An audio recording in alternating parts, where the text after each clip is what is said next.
Davin was the 8th planet conquered and reclaimed by the 63rd Expeditionary Fleet under War Master Horus during the Great Crusade. Thus, in the records of the Imperium, it was designated simply as 63-8. When the Expeditionary Fleet arrived at Davin in 945, M30, the 30th millennium, the planet's native abhuman tribal warriors stood no chance against the sons of Horus' legion. Their resistance crumbled swiftly beneath the Astartes' assault.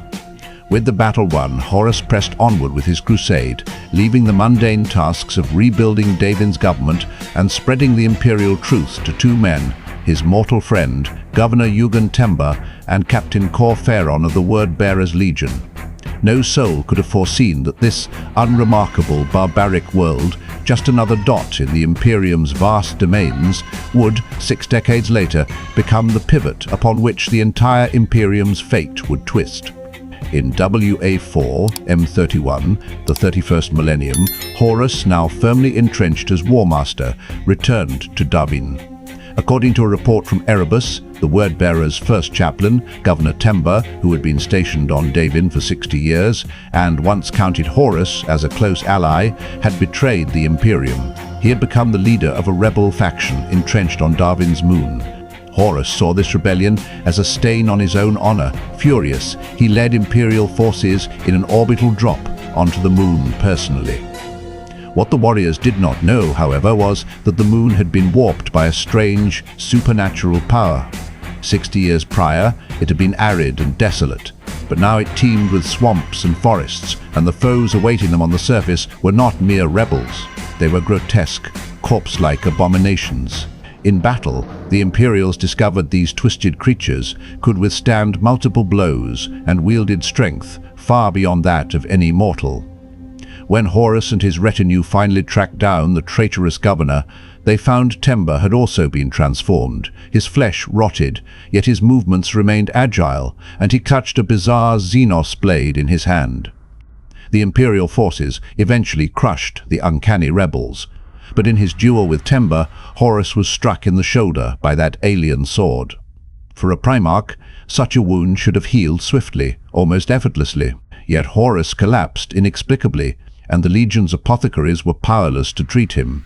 No matter what remedies they applied, the wound festered and bled without end, and the War Master's health deteriorated by the day. The Primarch was dying, and the entire ex-Vistine Legion, the Sons of Horus, was plunged into grief and despair. It was then that Erebus reappeared. To the distraught Sons of Horus, he offered a solution, the esoteric witchcraft of Davin's cults.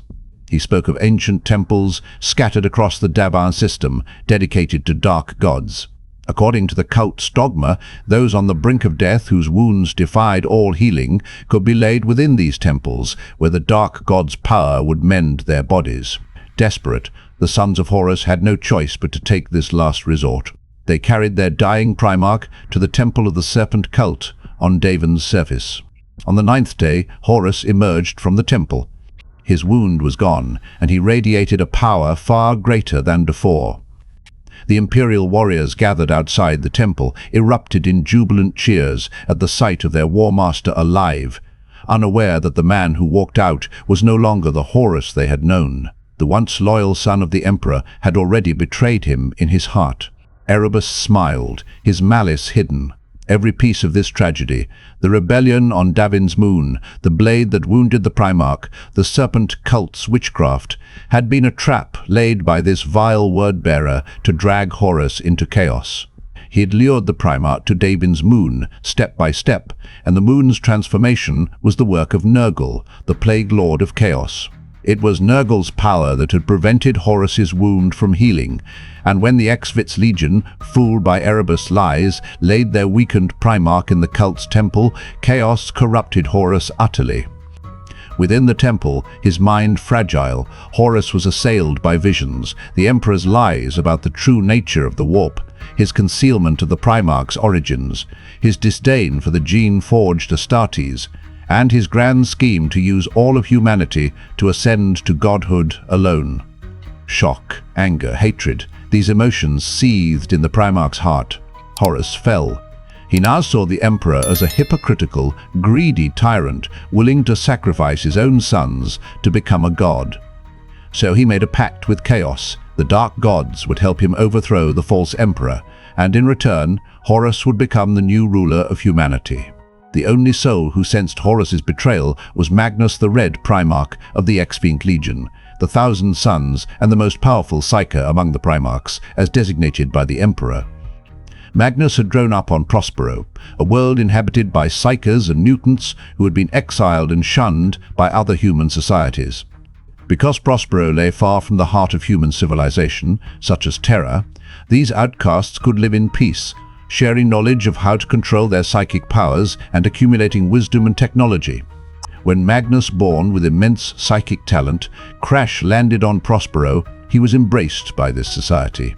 The Primarch devoured knowledge greedily every day, eventually becoming Prospero's most powerful psyker and its most erudite scholar. Under his leadership, Prospero was transformed into a beautiful world that revered learning and scholarship. From his childhood, Magnus had communicated with the Emperor across the stars via his psychic powers. The Emperor had guided his psychic training and revealed to him his true identity as a Primarch, as well as the tasks that awaited him. So when the Emperor arrived on Prospero during the Great Crusade to meet Magnus in person, the two embraced like old friends and spoke at length. Recognizing Magnus's unique gifts, the Emperor even shared with him the true nature of the warp and psychery and warned him never to delve deeper into the dangerous warp. Magnus agreed outwardly, but his thirst for knowledge was unquenchable. He had already been entranced by the bizarre powers of the warp and the psychic wisdom it held. He could not resist exploring further in secret.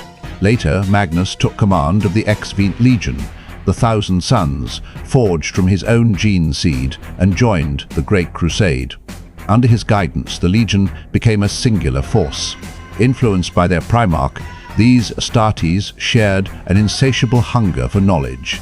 During the Crusade, they collected texts and lore from both human and Xenos civilizations, storing even forbidden wisdom in Prospero's vast libraries. The Thousand Sons also displayed psychic talents far surpassing those of other Astartes legions. But this gift came at a cost. The Legion suffered from uncontrollable physical mutations, for their gene seed was unstable. This instability was a burden Magnus sought to cure. He dreamed of freeing his sons from the curse of their flawed gene seed. Legend held that Magnus had sacrificed one of his eyes to a chaos god, in exchange for knowledge that might heal his legion's genetic defects, though the truth of this remained shrouded in mystery. Thanks to their unstable gene seed, the Thousand Sons were never a large legion, numbering only around 8,000 to 9,000 warriors. Yet each son of Magnus was a scholar well-versed in countless texts, and most could wield psyker powers in battle with mastery. Magnus later proposed to the Emperor that psychic Astartes be specially trained and organized into dedicated psychic units, librarians, to serve the Great Crusade. Two other Primarchs supported this idea, Jagatai Khan of the White Scars and Sanguinius of the Blood Angels. These librarians, who could unleash psychic attacks and fight as standard Astartes, offered Legion commanders far more flexibility on the battlefield. The Emperor ultimately approved the experimental creation of librarius departments, and soon most Astartes legions had their own librarians. Not all Primarchs embraced this, however. Some loathed what they saw as frivolous, untrustworthy witchcraft, and none voiced their opposition more fiercely than Lemon Russ of the Space Wolves and Mortarion of the Death Guard. These anti-psyker Primarchs argued that Magnus's warp-based studies were lethally dangerous. They begged the Emperor to disband all librarius units and ban the Thousand Sons from any further psychic research. At the time, the Emperor was preparing to step back from the Great Crusade and return to Terra, a decision that made him anxious about the possibility of unregulated Astartes psykers running amok in his absence. He therefore called a council on the planet, Nikaia, to debate whether psykers should be allowed in the legions.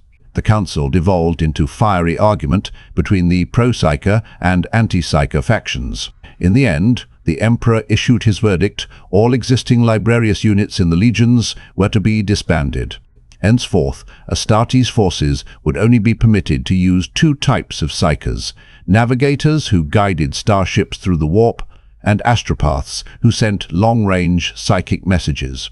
He then commanded Magnus, in no uncertain terms, to cease all his warp explorations on pain of severe punishment. Magnus was bitterly disappointed.